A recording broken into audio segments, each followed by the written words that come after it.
porque el brinco a 185 libras, o sea, sí es una gran diferencia, ¿no? En cuanto al tamaño de los oponentes. Entonces, por la estatura de Kelvin y todo, o sea, creo que es una muy buena decisión regresar a esta división, donde creo que va Ujú. a tener más poder, va a ser más ágil, va a tener más cardiovascular, tiene incluso más oportunidades de pelear por el cinturón. Ya estamos de regreso y ahora tocó el turno de hablar de la penúltima cartelera que está organizando UFC antes de que termine el año.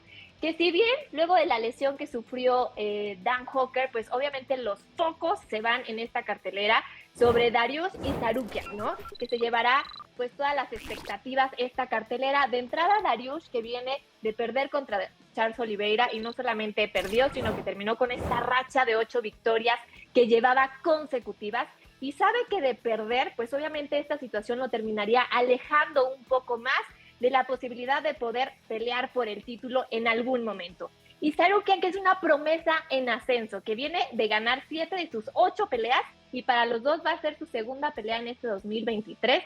Entonces quiero que ustedes me digan qué esperan, qué pronostican para esta pelea, Eric. Pues esta pelea es sumamente interesante y de cierta manera me da un poco de pena con Beneil Dariush, porque en cierta manera lo veo reflejándose en el espejo de Tony Ferguson. ¿Y a qué me refiero cuando digo esto?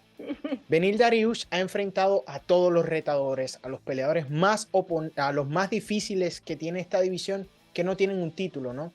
Y eventualmente eso a veces termina pasándote factura. En el pasado lo vimos enfrentar a Mateusz Gamrot, ¿no? Cuando venía en ascenso y fue Beneil el que le dijo, quieto, chamaco, todavía te falta. En esta ocasión está enfrentando ahora a Arman Tsarukyan, otro peleador del que se tienen altas expectativas en esta división y a futuro. Entonces, luego de caer derrotado ante Charles Oliveira, una pelea sumamente complicada, no la tiene fácil. Esto no es como el boxeo donde reciben estas peleas de tune-up, donde pueden tomarlo suave y a la ligera. Aquí en el UFC es fuego a la lata. Entonces, Beneil Dariush continúa enfrentando a lo mejor que la división tiene para ofrecer y va a tratar de mantenerse vigente en una división que está en una transición constante, ¿no? Estamos viendo estos nuevos prospectos tratando de separarse y meterse en la conversación titular, y esta pelea es justamente eso, porque Arman Tsarukyan viene con intenciones de retar por un título, eso es lo que está buscando el pibe, y Beneil Dariush está en el camino. Entonces espero una guerra bien interesante, justamente por lo que significa para ambos, ¿no? Uno se quiere mantener y el otro quiere llegar. Entonces, ¿quién se va a imponer sobre el otro? ¿Tú quién crees que logre imponerse, Chris? Híjole, qué pelea tan difícil, ¿no? O sea, porque además el que gane, pues sí se catapulta en esa división de 155 libras. Y estoy de acuerdo en lo que dice Eric, que la vida ha sido injusta con Vinil Dariush, porque él ya pudo haber tenido esa oportunidad por el cinturón desde hace mucho tiempo, o sea, por la racha ganadora. Finalmente, pues no puede esperar, no sé, un año, 2 años que sea su turno, ¿no? Entonces tiene que empezar a recibir a este tipo de rivales después de haber perdido con Charles Oliveira. Pues creo que sí es una buena pelea con Arman. Los dos tienen un nivel en el piso muy destacable, o sea, son muy fuertes con la lucha, entonces creo que va a ser una pelea complicada para los dos. Sin embargo, a mí me gusta mucho que también los dos tienen mucha resistencia. Entonces esa pelea va a ser muy técnica, creo que va a ser una pelea larga y creo que va a ser de esas peleas, híjole, súper dura de calificar porque los dos van a intentar cerrar la distancia rápido. Entonces, sí es como de estas de pronóstico reservado, pero creo que el ganador sí se va a sentir en una posición pues bastante favorable en el peso ligero, o sea, porque sí los reflectores van a estar ahí. Entonces, si te digo cuál es tu pronóstico para esta pelea, no. No existe.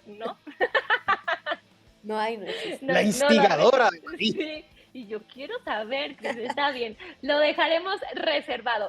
Que de hecho, esta cartelera, o sea, esta penúltima cartelera de UFC, planea ser una de los mejores Fight Nights del año. ¿Ustedes lo consideran así, Eric? ¿Qué otra de las peleas crees que diríamos como sí? Esta se va a poner buenísima.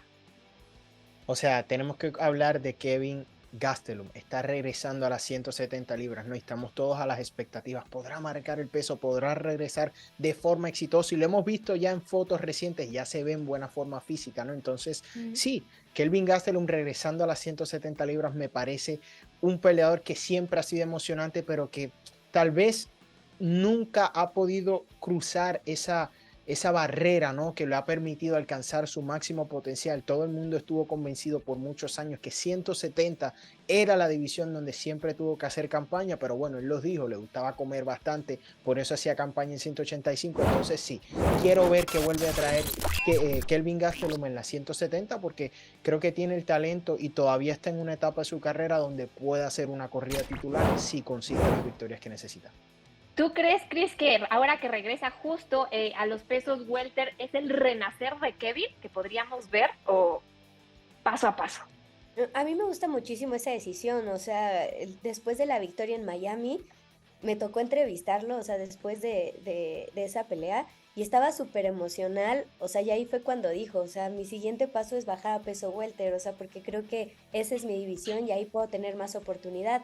Y creo que sí, o sea, cuando lo vimos debutar en 170 libras después de esta final del TUF, creo que fue muy bueno para él, o sea, porque se vio más fuerte, porque los rivales son más pequeños, porque el brinco a 185 libras, o sea, sí es una gran diferencia, ¿no? En cuanto al tamaño de los oponentes. Entonces, por la estatura de Kelvin y todo, o sea, creo que es una muy buena decisión regresar a esta división, donde creo que va a tener más poder, va a ser más ágil, va a tener más cardiovascular, tiene incluso más oportunidades de pelear por el cinturón.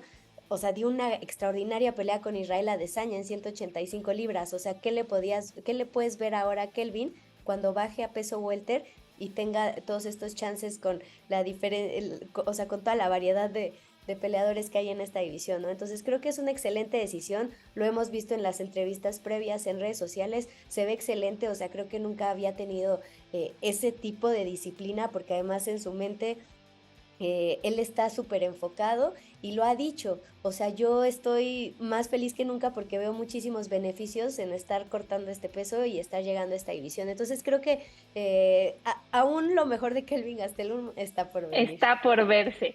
Y otra de las peleas que también, yo no sé ustedes qué opinan al respecto. Yo he escuchado muy malos comentarios acerca de la pelea entre Miesha Tate, que llega con este balance de 1-2 luego de su regreso, y muchos llegan a considerar que esta puede llegar a ser una de las peores peleas que existen dentro de esta cartelera, y que a lo mejor Miesha, como no es lo único que sabe hacer, que es como lo que la afición, que suele ser a veces un poco dura, pero justo mencionaban que pues a lo mejor sigue dentro de las artes marciales porque pues es lo que mejor sabe hacer Miesha. ¿Tú opinas eso, Eric? ¿O crees que sí podríamos ver una muy buena pelea en esta cartelera por parte de Miesha? Me parece que los fanáticos pecan de ser un poco injustos cuando se habla de Miesha Tate. Miesha Tate es una pionera de este juego y creo que entiendo que las personas juzgan a veces a los peleadores basados en su resultado más reciente y tienen toda la razón, ¿no? Tenemos muchos fanáticos recientes en este deporte, pero Miesha Tate fue campeona. Miesha Tate nos ha dado guerras y peleas muy memorables, entonces yo creo que, bueno, nos estamos basando en lo que ha sucedido recientemente y claro, es difícil verla volver a ser la peleadora que en algún momento fue, pero no tengo dudas de que Miesha Tate, si hay algo que siempre trae, es el corazón y el deseo de competir. Es una peleadora que siempre lo deja todo. Cada vez que la vemos entrar a la jaula, si pierde o gane, sale bastante maltratada porque justamente siempre deja todo en la jaula. Entonces, no sé por qué tanta crítica. Creo que Miesha Tate siempre para mí es interesante verla en la jaula, justamente por lo que hizo, ayudó a construir lo que es el renglón femenino en este deporte, específicamente en el UFC. Y por mí, mientras pueda competir y tenga las habilidades para hacerlo, no tengo ningún tipo de problema.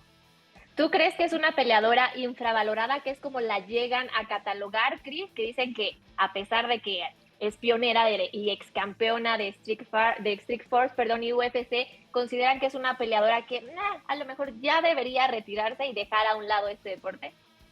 No, yo creo que no, o sea, creo que Miesha Tate pues es una peleadora que ha demostrado que tiene muchísima técnica, o sea, incluso ha regresado al Performance Institute para prepararse de una mejor manera, para hacerlo de manera inteligente, para tener las rehabilitaciones que necesita, los suplementos, o sea, creo que ella quiere volver a estas 135 libras para recuperar el nivel que conocimos cuando fue campeona y también pues para dejar clara su autoridad, ¿no? O sea, al final es una ex campeona, creo que estas personas, o sea, digo, para llegar a la cima de UFC, de Strikeforce, de ser una de las pioneras, pues se necesita muchísimo, cosa que Misha tiene. Entonces creo que tener una rival como Julia Ávila, pues también puede ayudar, o sea, porque las dos a lo mejor vienen de no tanta actividad y creo que vamos a ver una pelea entre dos peleadoras que quieren su lugar dentro del peso gallo. Entonces a mí no me parece que vaya a ser una mala pelea, al contrario, o sea, creo que se puede poner emocionante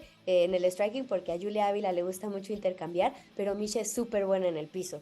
Es súper buena sometiendo, entonces a mí me parece muy interesante, al contrario de lo que a lo mejor muchos aficionados. Sí. Que sabemos que la afición a veces suele ser bastante dura, ¿no? Ya ven que el peleador termina perdiendo o lleva una racha negativa y ya automáticamente todos somos malos y ya no sabemos hacer las cosas, a pesar de lo que llegamos a hacer en su momento, la historia que llegamos a formar dentro del deporte. Pero bueno, díganos ustedes qué es lo que opinan. ¿Consideran que sí es una pelea aburrida la de Misha? ¿Creen que sí tenemos Misha para rato dentro de este deporte? Es la hora de nosotros despedirnos, darles las gracias por haber estado en estos 30 minutos junto a Chris, Eric, y recordarles que descarguen el app de Canela Deportes porque es totalmente gratis. Nosotros nos despedimos. Chao. Sí.